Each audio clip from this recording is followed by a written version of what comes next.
नमस्कार, NI news पर आप सभी का स्वागत है। नेपाल के लिए एक बहुत अच्छी खबर निकलकर सामने आई है। खबर है भारत से जुड़ी, साथ ही साथ नेपाल से भी जुड़ी, और इसका असर सबसे ज्यादा नेपाल पर होने वाला है। तो चलिए बढ़ते हैं विस्तार से इस खबर की ओर। खबर यह है कि नेपाल अब भारत के मुंबई और गुजरात के पोर्ट्स के जरिए वेस्टर्न कंट्रीज को अपने प्रोडक्ट सप्लाई करने की बात पर मोहर लग चुकी है। जी हाँ, खबर यह कि नेपाल एक ड्राई पोर्ट का निर्माण कर रहा है, यानी कि एक सूखा बंदरगाह जो कि भारत और नेपाल के बॉर्डर पर होगा, जो कि होगा दोधरा चंदानी में, जो कि नेपाल के एक वेस्टर्न बॉर्डर पर है और इंडिया के उत्तराखंड से सटा हुआ नेपाल का ये एक एरिया है, जहां पर नेपाल एक ड्राई पोर्ट यानी कि सूखा बंदरगाह बनाने जा रहा है और इसके लिए जमीन और जगह को देख लिया गया है। आपको बता दें कि एक शॉर्टेस्ट रूट होगा नेपाल के लिए वेस्टर्न कंट्रीज तक अपना प्रोडक्ट पहुंचाने के लिए, जो कि नेपाल की प्रोडक्शन और नेपाल की प्रोडक्टिंग कंपनीज के लिए बहुत बढ़िया खबर है। नेपाल में बन रहे ड्राई पोर्ट जो कि दोधरा चंदानी में है, उसके जरिए नेपाल एक्सेस कर पाएगा इंडिया के लार्जेस्ट सी पोर्ट जो कि है मुंबई में जवाहरलाल नेहरू पोर्ट। दोस्तों, मैं आपको बता दूं कि इससे होगा क्या। इससे नेपाल को बहुत बड़ा फायदा होगा वेस्टर्न कंट्रीज में अपना ट्रेड करने के लिए, और ये ट्रेड कहीं ना कहीं लो कॉस्ट पर होगा, यानी कि नेपाल को कम पैसे खर्चने पड़ेंगे अपने सामान को उन कंट्रीज तक पहुंचाने के लिए, जिसके चलते उस सामान की लागत भी कम होगी और वो सामान अच्छी मार्केट तक अच्छे दामों पर पहुंच पाएगा। दोधरा चंदानी ड्राई पोर्ट नेपाल के लिए पहला वेस्टर्न कंट्रीज से जुड़ने के लिए इंडिया की तरफ से एक गेटवे नेपाल को मिल रहा है। आपको बता दें कि इसके लिए नेपाल के उद्योग, वाणिज्य और आपूर्ति मंत्रालय के तहत inter modal transport development committee ने मायापुरी और गौरी शंकर सामुदायिक वनों में सूखे बंदरगाह के लिए जमीन का भी अध्ययन कर लिया है। साथ ही आपको बता दें कि नेपाल ने इस ड्राई पोर्ट को बनाने के लिए जिक्र किया था inter governmental committee on trade, जो कि 7 दिसंबर को हुई थी इंडिया और नेपाल के बीच में, जिसके लिए इंडियन साइड एग्री हो गई थी नेपाल के साथ इस पे काम करने के लिए। और सिर्फ ये ही नहीं, इंडिया ने एग्री किया है कि वो एक इंटीग्रेटेड चेक पोस्ट भी बनाएगा उस एरिया में, जो कि कनेक्ट करेगी ड्राई पोर्ट को रेलवे लाइन के थ्रू। यानी कि ये एक और अच्छी खबर है कि उस ड्राई पोर्ट का रेलवे से भी कनेक्शन हो जाएगा। आपको बता दें कि बनबसा टाउन जो कि चंपावत डिस्ट्रिक्ट में है उत्तराखंड में, वो काफी ज्यादा प्रचलित भी है, क्योंकि नेपाल और इंडिया के बीच में वो एक वेल नोन क्रॉसिंग पॉइंट है, जहाँ से दोनों ही देशों के लोग बॉर्डर क्रॉस करते हैं। आपको बता दें कि नेपाल का जो ये ड्राई पोर्ट होगा और साथ ही साथ जो इंटीग्रेटेड चेक पोस्ट होगा, वो करीबन 280 बीघे जमीन पर बनेगा, जो कि एक बहुत बड़ा लैंड है। साथ ही साथ इंडस्ट्रियल मिनिस्ट्री ये भी देख रही है कि इस जगह को ऐसे चूज किया जाए जहां पर वनों की कटाई कम से कम हो, जो कि एक अच्छी खबर है दोनों ही देशों के लिए, क्योंकि हमको अपने वातावरण को भी बचा के रखना है, जिससे इस वातावरण को कम से कम नुकसान पहुंचाए और ज्यादा से ज्यादा पेड़ों को बचा सके। और इसीलिए लोकल एडमिनिस्ट्रेशन और लोकल लोग भी एग्री हो गए इस प्रोजेक्ट के लिए, क्योंकि सरकारें भी तय कर रही हैं कि कम से कम इन्वायरमेंट को डिस्ट्रक्शन हो।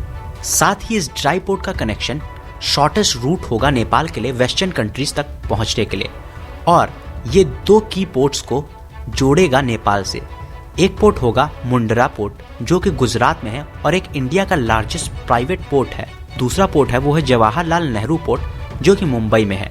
अब आपको मैप पर ले जाते हैं और आपको डिटेल वे में बताते हैं कि कैसे नेपाल इससे सेविंग करेगा और कैसे डिस्टेंस मैटर कर रही है यहाँ पे। तो मैप पे देखें दोधरा चंदानी कहाँ पर पड़ता है नेपाल में, तो ये नेपाल के अगर हम देखें तो यहाँ पे जो वेस्टर्न पार्ट है नेपाल का, यहाँ पे पड़ता है दोधरा चंदानी।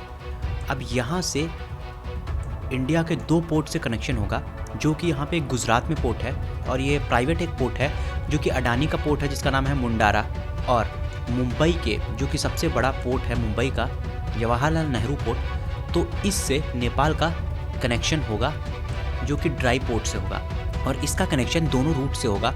अगर हम डिस्टेंस की बात करें तो यहाँ से अगर हम देखते हैं स्केल से तो कितना किलोमीटर है, तो इस पॉइंट से अगर हम देखें तो ये डिस्टेंस है करीबन 1226 किलोमीटर है। तो ये 1226 किलोमीटर है। और अगर हम देखें यहाँ से फिर से स्केल लेते हैं, ये वाला पोर्ट कितना दूर है, तो ये 1300 किलोमीटर का है। तो ये दोनों ही पोर्ट करीबन 1200-1300 किलोमीटर पर पड़ जाएंगे। तो ये जो रूट होगा ये रेलवे लाइन से भी कनेक्टेड होगा और रूट से तो कनेक्टेड है ही। तो नेपाल जो सामान भेजेगा वो रेलवे लाइन से काफ़ी सस्ता पड़ेगा इन पोर्ट्स पे आने तक, और इस पोर्ट से जो वेस्टर्न कंट्रीज़ हैं उसको नेपाल कवर कर सकता है आसानी से। साथ में नेपाल का कनेक्शन कोलकाता के पोर्ट से तो है, इंडिया के कोलकाता पोर्ट से नेपाल इन ईस्टर्न कंट्रीज़ को अपना सामान बेचता रहता है, लेकिन वेस्टर्न पोर्ट पे नेपाल का अभी तक कोई भी पोर्ट नहीं था। ईस्टर्न सबसे पॉइंट से यहाँ पर बेचता है सामान, तो ये करीबन कोलकाता का पोर्ट 500 किलोमीटर पड़ जाता है। तो इस 500 किलोमीटर से इन ईस्टर्न कंट्रीज़ को आराम से सामान भेजा जा सकता था।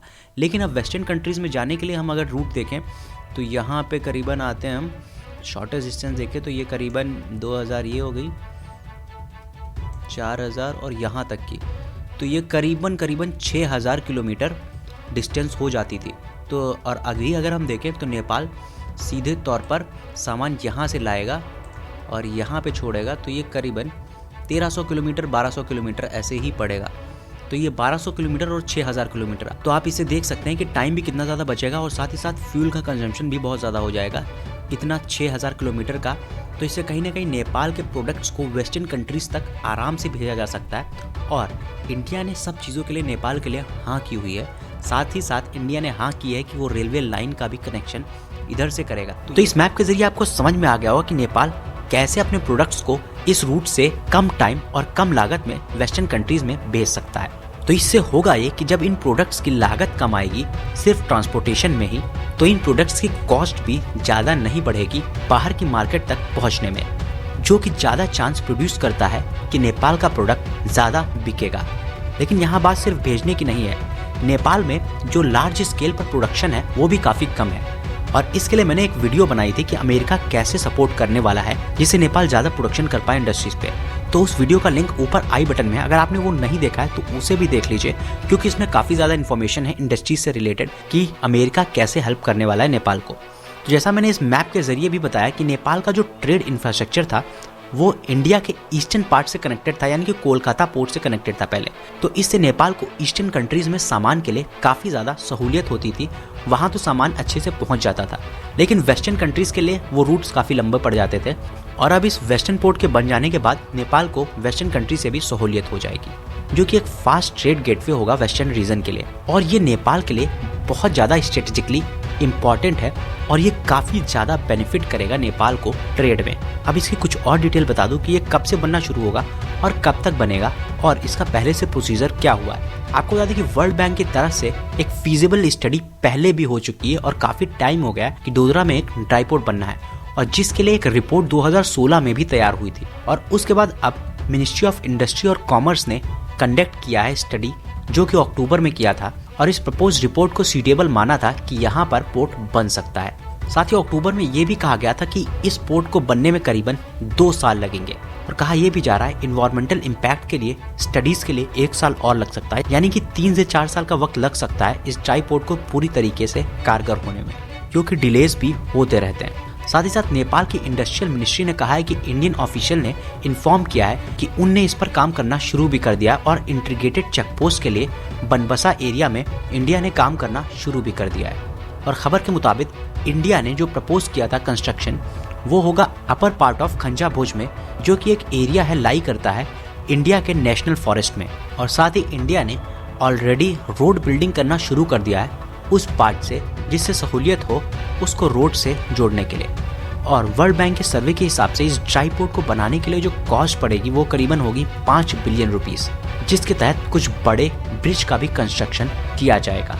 और साथ ही साथ कुछ ब्रिज का तो कंस्ट्रक्शन हो भी चुका है, वो अपनी फाइनल स्टेज में, यानी ये काम बहुत तेजी से चल रहा है। और इसका काम इंडियन साइड से भी शुरू हो गया है, और नेपाल भी अब ड्राई पोर्ट पर काम करना शुरू कर चुका है, जो कि नेपाल के लिए बेहद खुशी की और बड़ी खबर है, क्योंकि नेपाल की इंडस्ट्रीज इससे ग्रो कर पाएंगी।